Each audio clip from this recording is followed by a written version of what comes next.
The Allen Lund Company continues to support the owner-operators of OOIDA. Thank you for what you do, and stay safe.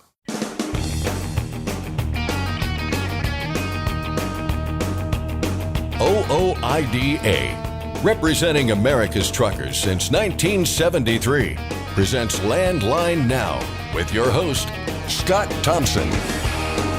Welcome to the program. We've got a big one today. Here in just a bit, we'll replay my exclusive one-on-one with Transportation Secretary Sean Duffy from Austin, Texas, where the Secretary made it clear that the U.S. DOT will be cracking down on English proficiency regulations. We cover that, of course, along with a number of other topics you might be interested in, from truck parking and the U.S. DOT's deregulatory push to the Secretary's own background in trucking and more. Secretary Duffy was kind enough to carve out some time for us, and we hope you'll carve out some time to listen to that conversation. After that, why do some truckers camp out in the middle lane of the interstate? And how do you find an electronic logging device that will fit your operation? When truckers have questions like these, they like to call OOIDA's compliance department, but you don't have to because Tom Crowley and Aaron Lynch swing by to answer and discuss. And finally, load availability is on the rise while truck availability is going the other way. Brent Hutto of Truck Stop calls in from Colorado to break down what the latest spot market data means for you and explains how CVSA's International Roadcheck played a role in driving some of the numbers. So lots of show ahead of us today. But first, the news with Ashley Blackford. Thanks, Scott. Driver fatigue and a lack of safe truck parking are a few of the things being blamed for a bus crash that happened in 2023 along I-70 in Illinois. 3 passengers were killed and a dozen others were injured when the Greyhound bus they were on crashed into 3 parked semi-trucks that were on the exit ramp. This week, results from the National Transportation Safety Board's investigation of the crash were released. Brian Curtis is the Deputy Managing Director for Investigations at the NTSB. While reading the findings, he talked about how unsafe it is for tractor-trailers to be parked on exit ramps. Combination vehicles routinely park on the shoulder of the exit ramp to the Silver Lake rest area due to recurring lack of available truck parking, which increases the risk of them being struck by an errant highway vehicle. The investigation found a lack of truck parking was what led to those 3 trucks being parked on the shoulder. The combination vehicles were unsafely parked in the highway clear zone of the exit ramp to the Silver Lake rest area, decreasing the motor coach driver's ability to stop or return his vehicle to the roadway after it departed the travel lane.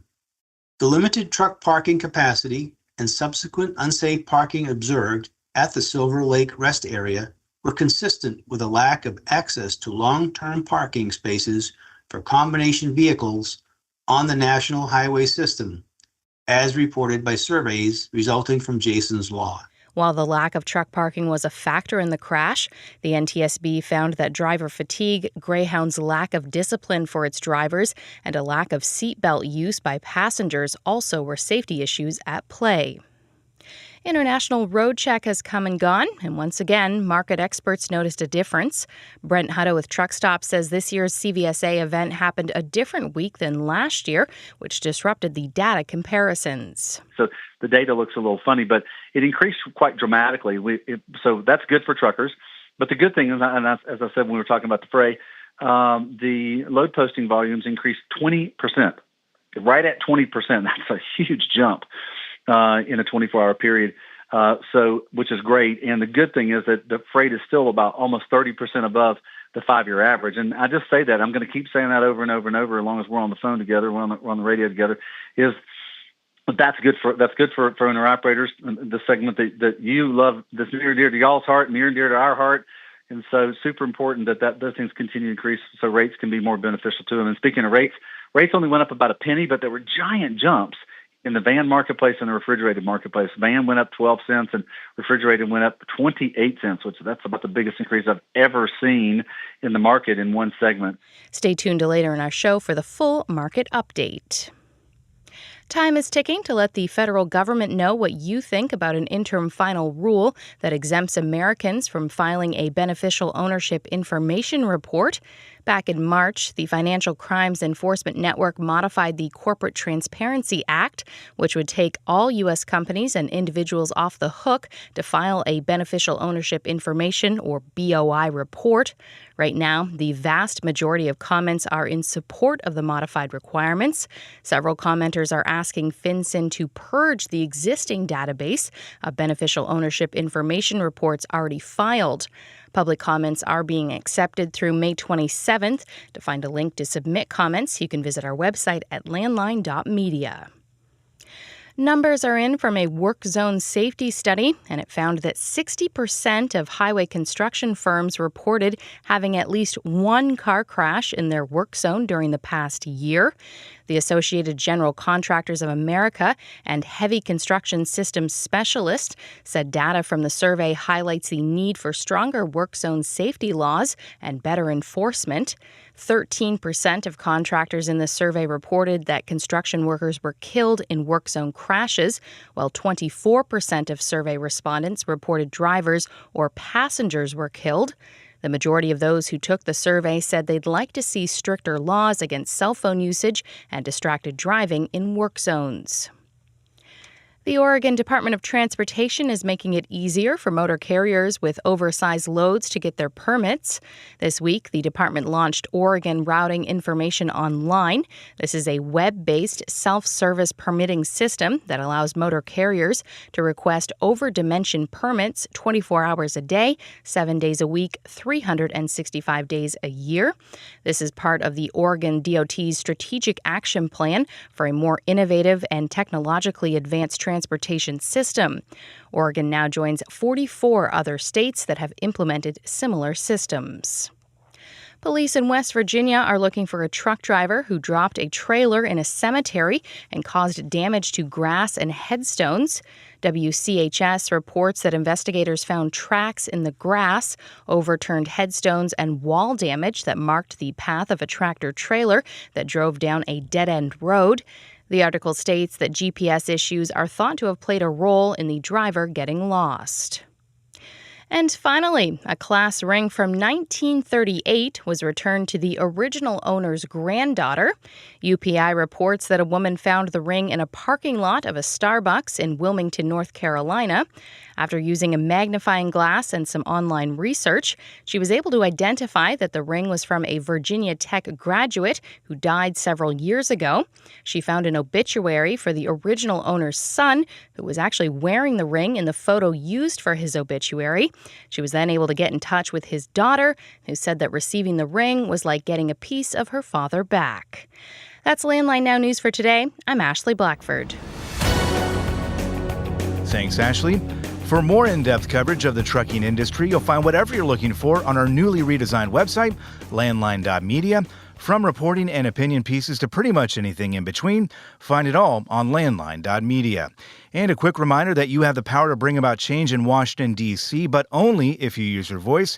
If you want to make sure your elected officials in Washington, D.C. understand the problems you and other truck drivers are facing out there, you can find a one-stop shop for doing that at the newly redesigned fightingfortruckers.com website. Go have a look for yourself at fightingfortruckers.com. Coming up next, we'll have that one-on-one conversation with Transportation Secretary Sean Duffy. I sat down with the Secretary in Austin, Texas, right after he signed a declaration that makes it crystal clear that the English-proficiency regulations that have not been enforced for years will start being enforced under his watch. The Secretary talks about that, truck parking, the U.S. DOT's push to find unnecessary trucking regulations, and more. So stick around for that conversation with the Secretary. Then our friends in OOIDA's Compliance Department will stop by to answer a couple of questions they've been getting of late, one having to do with middle lane camping and another with ELDs. Tom Crowley and Aaron Lynch have the answers there. Then we'll finish up with our weekly check on the spot market, which looked a little wonky last week due to CVSA's International Roadcheck event. Brent Hutto has all the details there near the end of today's show. But for now, we're just getting started, so stick around. Landline Now is back right after this short commercial break with Transportation Secretary Sean Duffy. At Truck Stop, we've built a better load board for carriers like you. Sign up today and access over 600,000 loads on the most trusted online load board. Learn why the best in the business rely on Truck Stop to make more money and start driving your profit today. Are you tired of the IRS following you around like a dark cloud? Call 888-557-4020 and get your life back. Firestone's FD694 drive tire for long haul and regional applications now delivers 126,000 more removal miles than the Yokohama TY517 MC2. Contact your Firestone commercial dealer to learn more. Transportation Secretary Sean Duffy has been busy since taking the helm just a few months ago, and one of the biggest moves under his watch to date came this week with a promise that English proficiency regulations will be enforced from here on out. Shortly after holding a news conference in Austin, Texas, I sat down with Secretary Duffy for a wide-ranging interview, which began when I asked how the English proficiency problem first fell on his radar. So I think that's a great question. And I didn't realize the history of English language proficiency, how President Obama had changed it at the end of his administration. It's interesting, which I mentioned earlier today at a press conference, how vocal truckers are, right? When there's a problem, they make sure that I know about it, and they tag me and tweet at me, and I see Facebook posts, which is really great. So they were bringing it to my attention, and probably we had some aviation issues at the start, but probably on week 2 or 3, we started working on this issue. We were coordinating with the White House and the president obviously loves truckers, and so he wanted to be involved as well. And so we partnered up, worked together, which brought us to his executive order, and then brought us here today to Texas. And just quick, all the states are great, and we have people that live all across the country, which is wonderful. But Texas really does do a wonderful job in transportation, and we commend them. And one of the reasons why we wanted to come down here today for this announcement. And one of the things you mentioned there, I thought was interesting, is that this is by no means a final step. You're kind of viewing this as a first step. You mentioned non-domiciled CDLs being a major issue, and I'm sure you've heard about that as well from the people who are tweeting at you and everything. But talk about what that process is going to look like as you go through all of these regulations that either have not been enforced or maybe are overburdensome for people out there. Talk about that process and what that looks like. Yeah, so this one was actually relatively easy in the sense that we're able to roll back the rule that Obama put into place and actually, make it a consequence of, taking a driver out of service, a truck out of service, if they can't speak English. This one was a pretty straight path forward. These other issues get to be more complicated, and the issue is not complicated. How you fix the issue becomes more complicated. It's not as simple as what we did here today. And so when you do this, you want to do it right. You want to make sure the change that you make is lasting and has a true impact. And so what we're doing now is, even on, for trucker parking, we're thinking through, where do we get the resources? How do we partner? Where can we invest? So the problem is a really simple problem. But the answer becomes a little more complicated, thinking through how would we deploy a set of policies to improve parking for our truckers. And we're working on that, as well as when we have truckers coming in from specifically Mexico, or in Canada, and having one destination and then going to multiple others, it becomes a little harder to enforce. So we're thinking through that process, and I think as we do that, we're going to get to a good place on what our rules should look like and how we can enforce them. You recently had a deregulatory comment period, and I looked through the comments, and I know you've got a little bit of everything there. Hours of service came up quite a bit. ELDs came up quite a bit as well.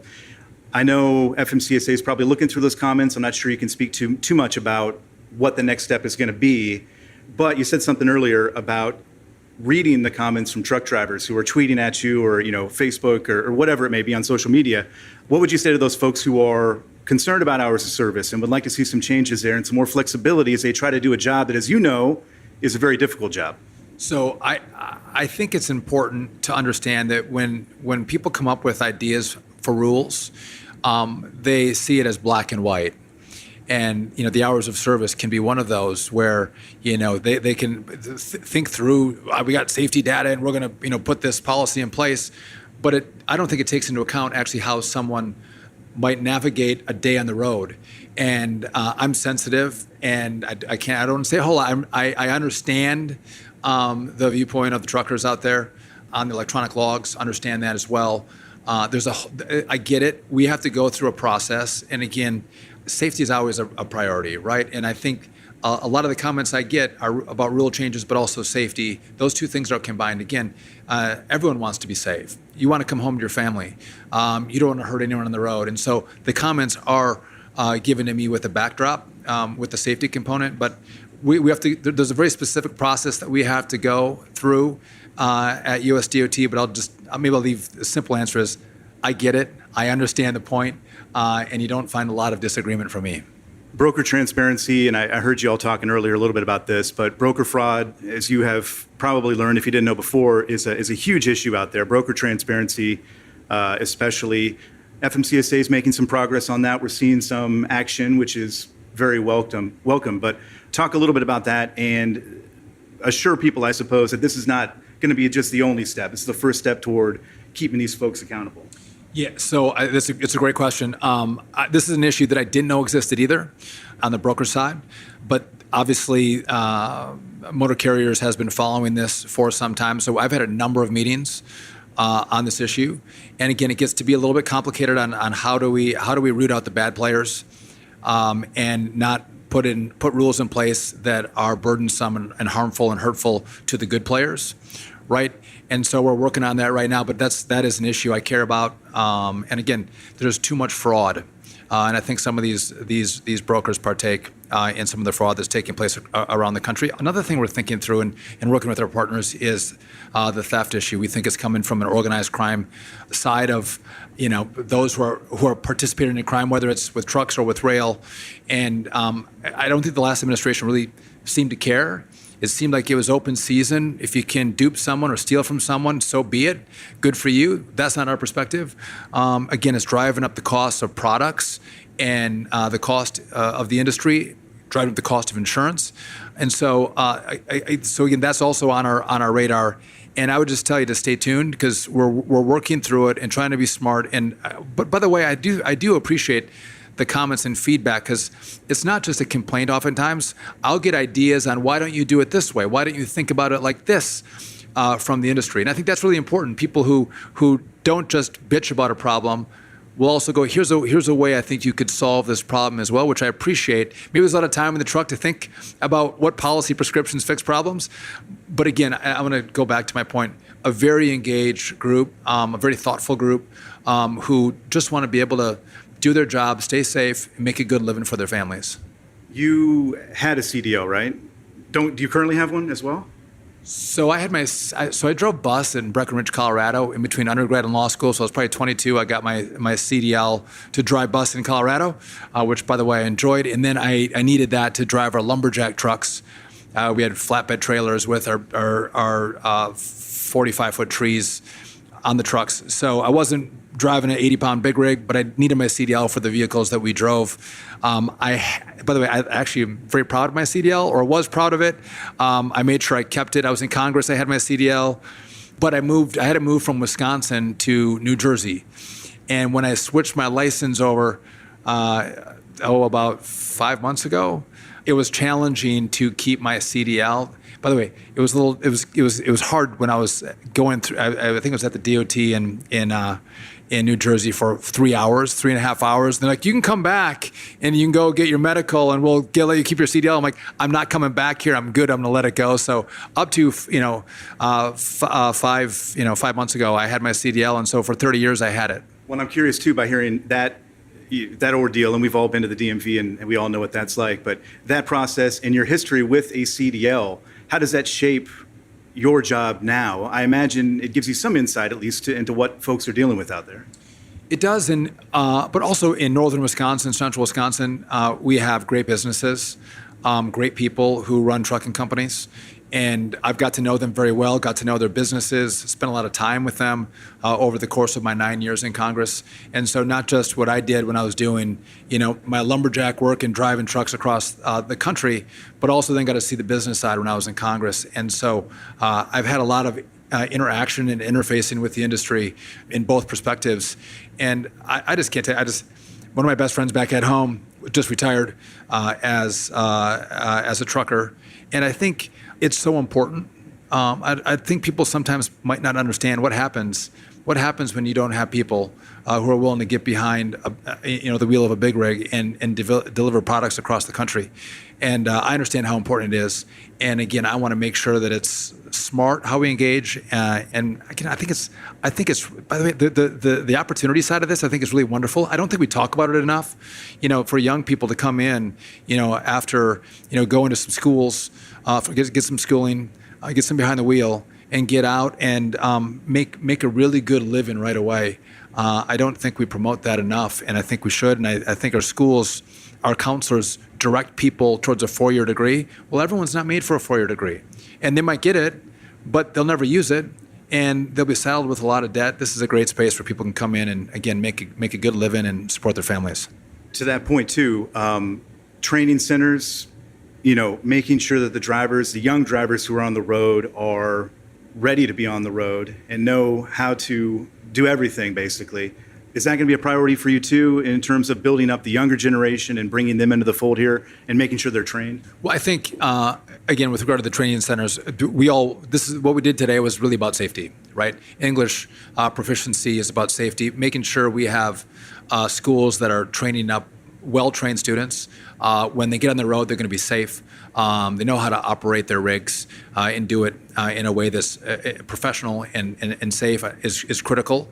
I think we have to look at who does it well, and if there's actors who don't do it well, we'll take action. If you have any advice or information out there of some who don't do it well, happy to hear from you. I'm sure I'll hear anyway, but just by saying that from y'all. Yeah, that's my philosophy. We want good ones. If there's bad ones, we want to shut them down, or actually get them to start teaching a curriculum that's going to put good drivers on the road.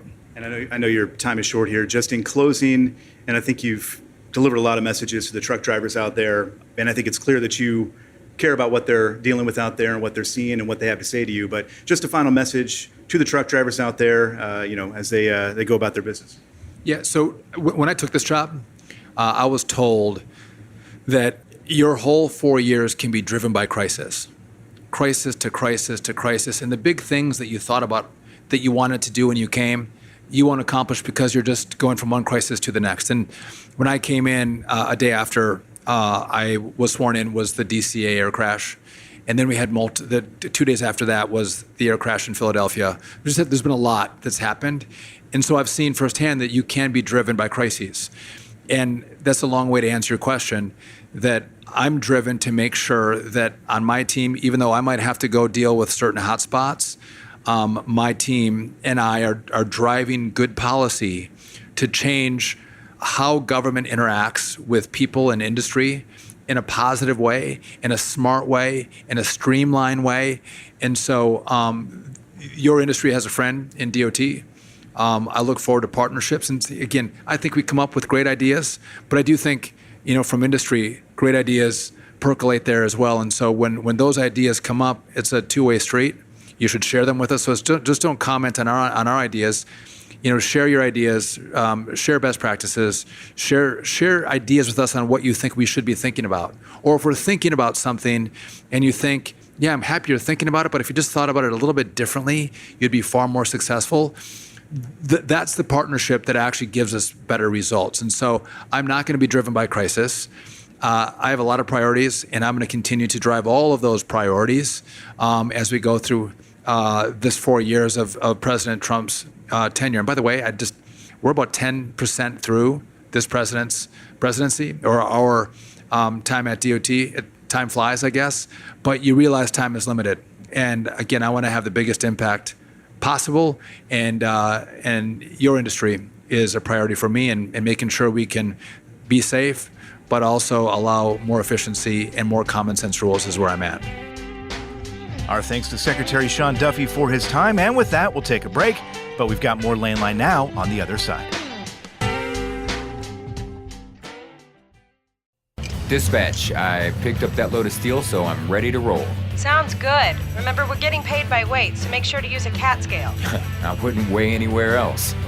Forget misaccuracy when you check on a CAT scale. Penske is the trusted source for quality used trucks. Whether you search our website, call our sales staff, or bid at our online auction, you are sure to find the right used truck for your business. Visit PenskeUsedTrucks.com to view our inventory and learn more. Landline Now, welcome back. OOIDA gets calls all the time from truckers about issues they're seeing out on the road. But one of the things we don't talk about as often is the actual driving that people do out on the road. Here to talk about that and some other issues are Tom Crowley and Aaron Lynch of OOIDA's Compliance Department. Guys, thanks for joining me. Thanks for having us, Mark. Thanks for having us, Mark. Glad to be here. Well, we're glad to have you here. And there's something that I guess you got some calls about people kind of complaining about this, I guess. But this thing that we're seeing, especially on highways that have like 3 lanes each direction, of camping out in the middle lane. Yeah, I mean, you regardless of where you're at, you always have a couple of individuals that don't want to be courteous drivers, stay to the right, except to pass, this type of stuff. Or they just want to get in that middle lane and they just kind of don't pay attention to what's going on around them. They just get that white line fever, just looking straight ahead of them and not paying attention to what's going on around them. I don't know if it's so much the middle lane or the hammer lane or the situation, but it's just really just be courteous to your other drivers. If you're running, a few miles below the speed limit, and a lot of trucks out there we know are speed limited, especially some of your bigger fleets are speed limited. Why are you out in the hammer lane? Let people get on by you. Let them go about their business.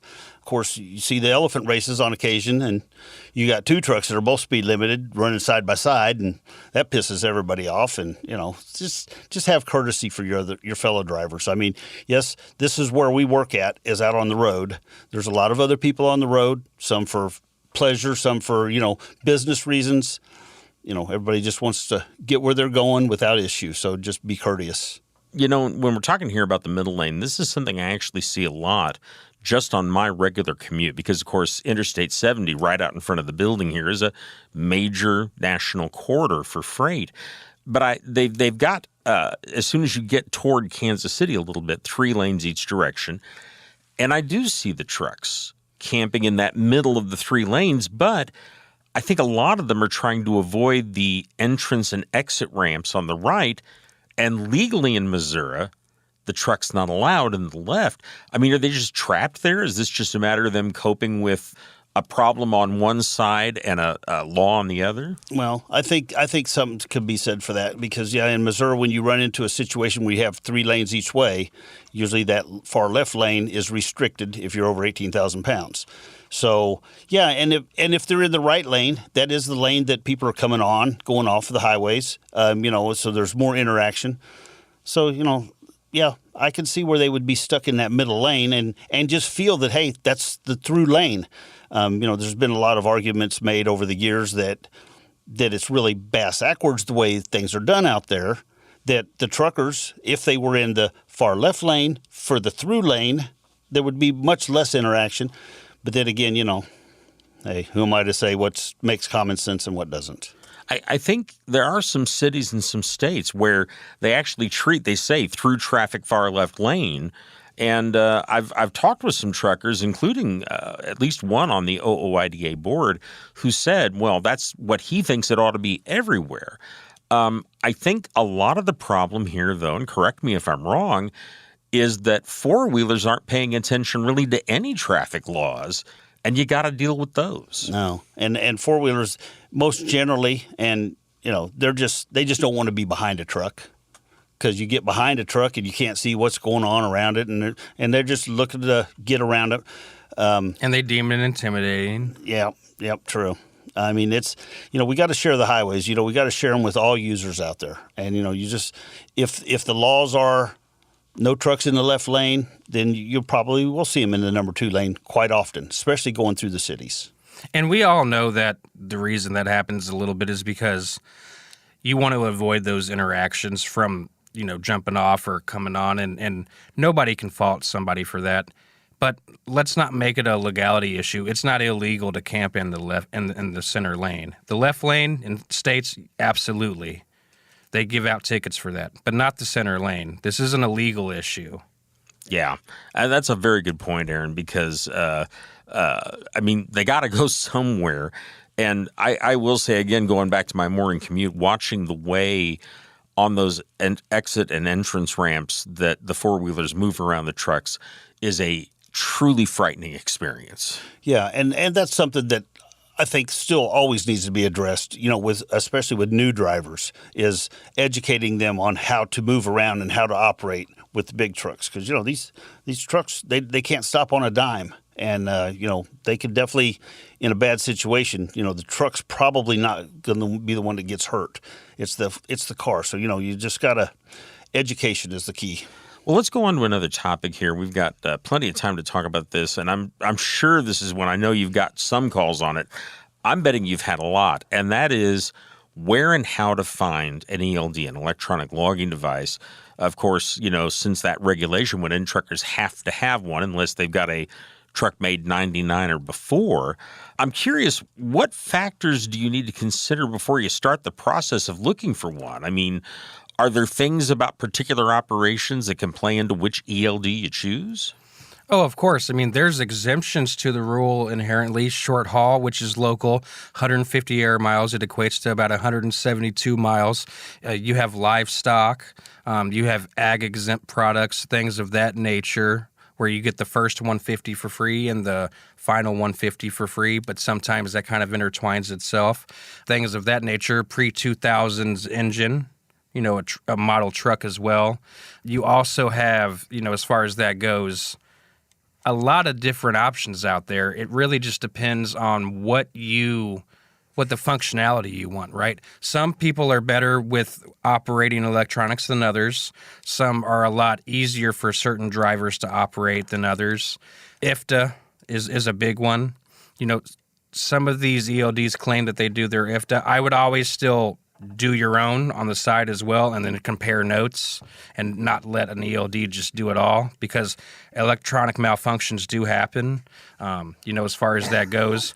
I mean, it really just depends on what your price point is, what the functionality you want. I mean, there's lists on Google that you can look at. I mean, looking at that registry, making sure that they are on the actual registry and that they haven't been revoked is another way to go about it as well. I mean, there's over 1,000 ELDs now. I don't know if you've noticed that or not, but there's literally on the FMCSA's registry over 1,000 of them. Another way you can really determine whether or not you want is by word of mouth at the truck stop by your fellow driver, seeing what they like in them, things of that nature. You mentioned IFTA, and I know that that's an issue because the rules are different in terms of how often the unit has to ping the GPS for IFTA versus just an ELD. How do you really tell if one of them's IFTA compliant? Well, and that's where you've got to go in and look and see what they do. Because keep in mind, the ELDs, when they came out, they had to comply with the FMCSA requirements. And that requirement was that they ping once an hour, and that if you're on personal conveyance, they even get a little looser with the tracking and such. Well, if that's what you're using for your IFTA tracking, you've got an issue. Because IFTA requires that the ELD pings every 15 minutes, that it keeps track of the routes that you're on. Of course, you got to have the miles in each state. So it's really important that you do look at your ELD provider and make sure that it is IFTA compliant. Now, that said, most of them are coming around to be, but there are still a couple of the big ones that have some issues with the IFTA compliance. So you definitely want to make sure that the one that you're going to get is IFTA compliant. Another thing to keep in mind is, and Aaron said, when you go to the ELD website, the FMCSA ELD website, there are over 1,000 different providers to choose from. And they are what's called self-certified. Means they said, yeah, we're compliant. So, you might talk to your other drivers, talk to other folks, read forums, look at reviews, and see what's going to work for you, because all ELDs are not created equal. You bring up an interesting point there, which is, of course, that the FMCSA is doing no evaluation of these. They're just letting them say, why, yes, we do comply. Is there, I mean, I know you've mentioned Google reviews, talking to other drivers, but is there any organization that you can go to that's doing a third-party evaluation or review of different models? Not in the U.S. Now, if you're a Canadian carrier, yeah, they have third-party evaluations for ELD providers up there, and they have not near as many listed as what they do down here in the States. But I am not aware of any place to get a full, thorough evaluation other than the FMCSA's website. And as we see regularly, the FMCSA, they pull a few out here and there, and you'll see the little news articles that said, this one's been withdrawn. And if you've used that one and you were in a contract with that one, and now all of a sudden you were 8 days to find you another one. So you don't have much time to make that change. So I guess we can point to a little bit of an auditing system happening there. I mean, whether it's for show or not, I can't really tell you one way or another. But every so often they'll remove a couple, 2 or 3 here and there, and the list gets bigger of ones that are having issues or maybe complaints have been filed on the FMCSA's website about them, and they did the investigation of that. But in reality, ELDs seem like they're here to stay, whether we like it or not. Some people, we get calls, some people think it's great. Most don't. Our members, we have a direct correlation to our members. We're the extension of our members of the phone calls from our membership base. So that's why Tom and I come on here to talk, because we go ahead and we relay what they are telling us. And in reality, most of these guys are just going with one of the top 5 or 10 big ELD providers out there. And in reality, there's more to it than that. But again, when you have 1,000 to choose from, they go to the Walmart of the industry.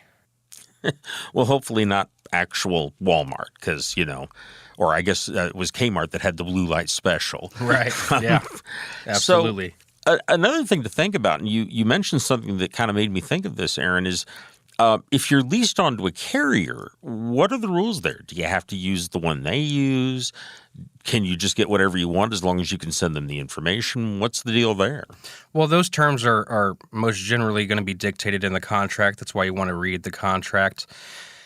You're supposed to have the option to go outside of the carrier to buy the actual ELD.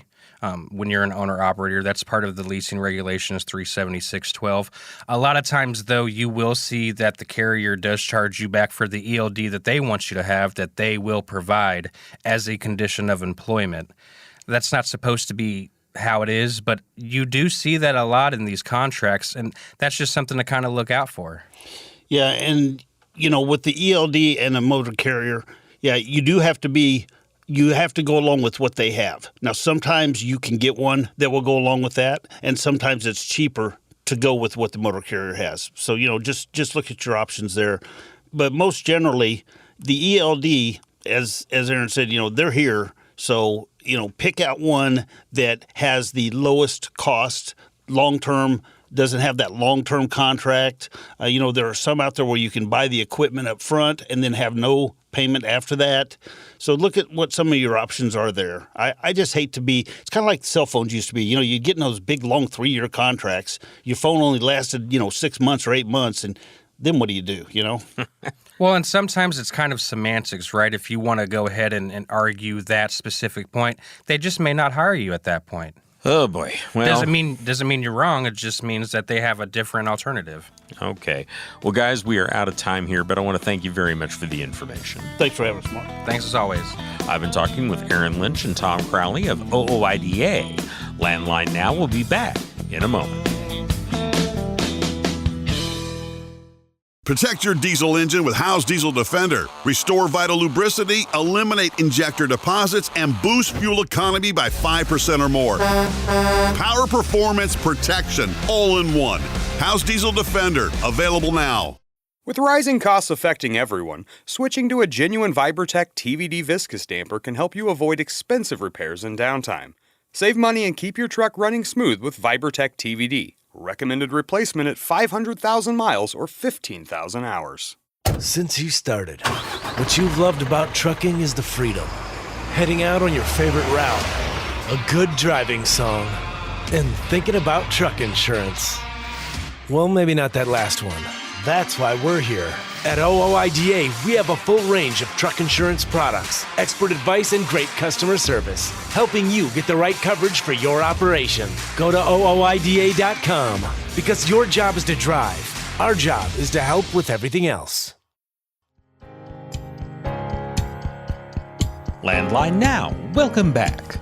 If you're hauling freight and running your own business, you need to keep track of some basic facts and figures that can determine whether you succeed or fail.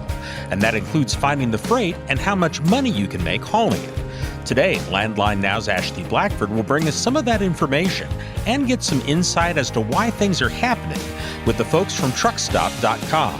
Here's Ashley now with a report.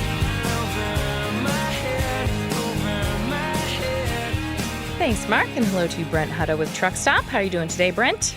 Well, Ashley, I'm doing fantastic, but as usual, I'm on the road again, feeling a little bit like Willie Nelson in the team there. But I'm in Denver, Colorado, spending some time with some family. And, you know, I mean, as the one thing I love about trucking is it's so relational, and we all take care of each other kind of like we're family. And I'm out doing some family things, so it's super cool. Nice. Now, today's song from 2005, The Fray. If you stay in this genre, like, you've got me. I know these ones. Oh, good. Good, yeah. Talk to me about that. Well, I chose The Fray because they're from Colorado. Oh, nice. That's where I am, and they're from Colorado. And Over My Head was kind of cool because it kind of matched what's going on. The freight availability went from about 10 to 12% above normal to like 30% above normal week over week because of international Roadcheck. And so it's kind of like the freight is like over the top. It's over our head, you know. So I chose that, and that's good. That's good for truckers because, you know, when there's more freight in the market, the rates obviously increase, and the market continues to kind of move back more towards benefiting that small owner operator, small fleet owner that's working inside the spot market or working inside just the marketplace in general. Because, you know, rates need to get back to where they are on trend. What I mean by trend is what they probably should be, and so that's a good indicator that we're going to continue to move back in that direction. So yeah, so there's lots going on with that, and happy to go into some data, or if there's anything else you want to talk about the fray on. No, let's dive into the numbers. Let's do it. Well, the market demand index jumped really big, and this is something I don't understand. I'll talk about it in a little bit more detail when we get back. But we had international Roadcheck, and so the data you're going to see from this past week, so last week, as compared to the 2 weeks ago, the numbers went way up, favorable to those hauling freight. So in the international Roadcheck, it's something that goes on every year. The data is a little off just in general in the marketplace because the dates for international Roadcheck were different last year. It wasn't the same week of the year. We're in week 19. So I believe it was either week 17, maybe it might have been it might have been in week 18 or it might have been in week 20 that the Roadcheck was, but it wasn't in the same exact week. So the data looks a little funny, but it increased quite dramatically. So that's good for truckers. But the good thing is, and as I said when we were talking about the fray, the load posting volumes increased 20%, right at 20%. That's a huge jump in a 24-hour period.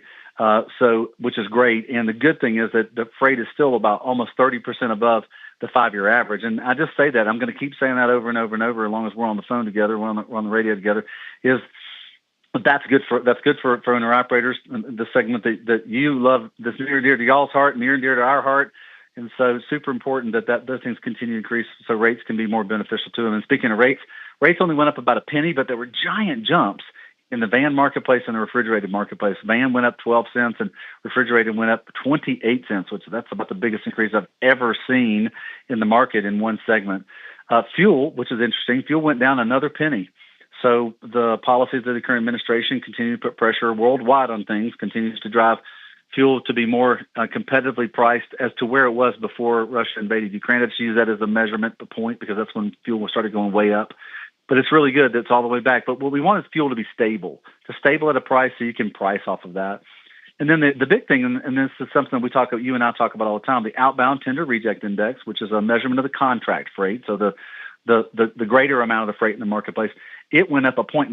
And so it went from 5%, about 5.2%, to almost 6.5%. So that's the amount of freight that's being rejected. In other words, it's not being moved under that handshake agreement contract that these larger fleet players agree to in the marketplace. But so that means we're going to get more freight inside the spot market over time. And the good thing about the outbound tender reject index is that it has been above trend or above 5% for over 32 straight weeks. So, more than, a lot longer than half a year, than 6 months, it's been above that. So that just shows you that the rates actually are going to continue to kind of creep up to normalcy. And hopefully, the idea of it, the idea of like freight not being a big enough benefit, just in general from a standard amount, would not be a part of the conversation. Well, at that time. All right. Let's look at some of the top regions and lanes from last week. Yeah.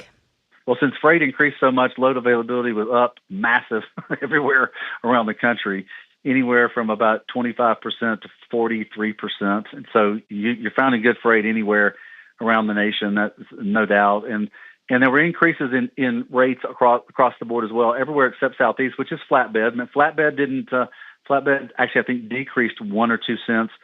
But let me look at that. I want to make sure I got that right. Where did flatbed do? Flatbed decreased 4 cents. Yeah, so flatbed, which is really a lot of the flatbeds in the Southeast, it was the only one that had a decrease in rate. Everybody else had an increase, anywhere from about 1% to about 6.5% increase. So around the country, rates continuing to be beneficial. In the van side, you got Texas is still big. Well, when the rates went up, Texas came right back into being the number one spots in the market, anywhere from 17% to 21% increase.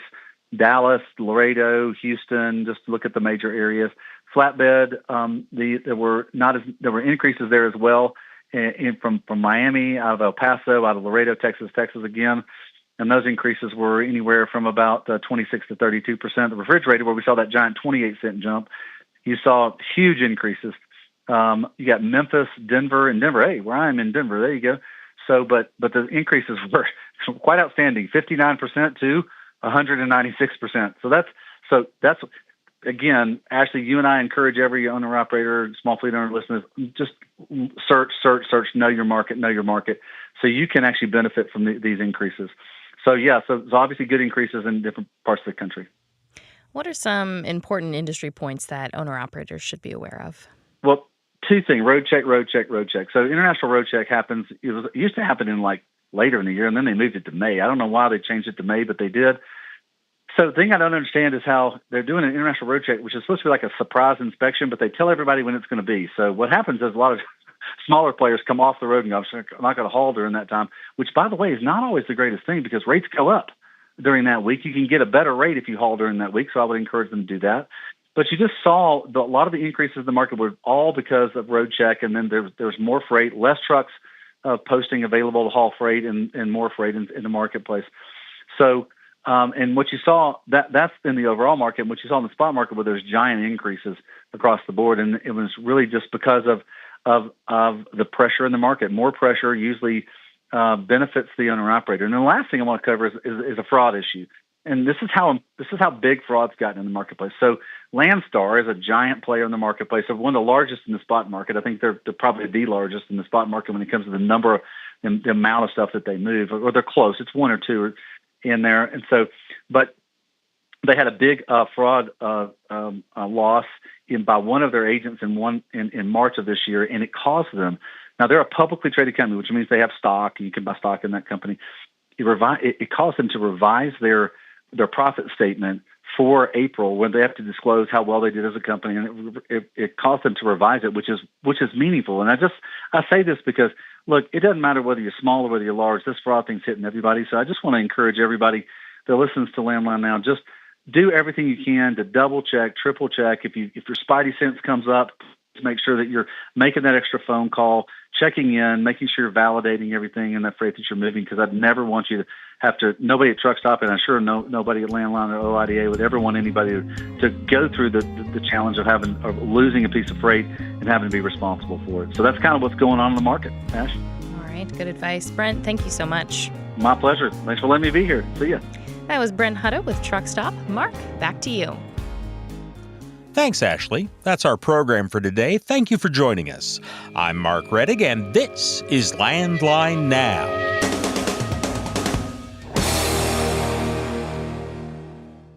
Thanks for listening. Be sure to like and subscribe. If you want more content, go to landline.media to get updated news, information, and archived editions of our show. Once again, that's landline.media. I'm a dad, a son, a husband, wife, I'm a writer, photographer. I farm. I'm a veteran. I love old cars, fishing, my kids, chrome, and I am a professional truck driver. And together we are OOIDA. OOIDA was founded by truckers to stand up and speak on behalf of truckers. We've done that by combining the individual voices of our members into a single, powerful voice. Protecting your interests, defending your rights. Join us! Make your voice heard. Join OOIDA, the Owner-Operator Independent Drivers Association. Call 1-800-444-5791 or visit OOIDA.com.